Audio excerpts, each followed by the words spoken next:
મારું નામ દેવીદાસ છે।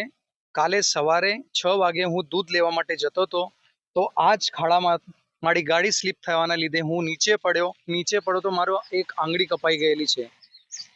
અને આ આંગળી કપાવા પછી અમે હોસ્પિટલમાં ગયા। આ ભાઈએ ત્યાં 2-3 લોકો અહીંયા જમા થઈ ગયેલા મને ઉચકવા માટે। પછી મારા મિસેસને હું ઘરેથી બોલાવી, અમે હોસ્પિટલમાં ગયા। ડૉક્ટરે કીધું કે આના માટે 15,000નો ખર્ચો છે, સર્જરી કરવી પડશે, કેમ કે મારી આંગળી ટોટલી છૂટી થઈ ગઈ છે, આટલી આંગળી કપાઈ ગયેલી છે। પછી અડધો કલાક સર્જરી ચાલી, એના પછી મને ડિસ્ચાર્જ મળ્યો છે। મારી પ્રાઇવેટ નોકરી છે, મારું મોસ્ટ ઓફ કામ કમ્પ્યુટર પર છે, પણ આ આંગળી કપાવાના લીધે એના પર માઠી અસર થવાની છે અને ફ્યુચરમાં હું જોબલેસ પણ થવાની સંભાવના ખરી। હવે આનો મને વળતર રૂપે કોર્પોરેશન પાસેથી વળતર જોઈએ છે, કેમ કે આ કોર્પોરેશનના લીધે બધું થયેલું છે।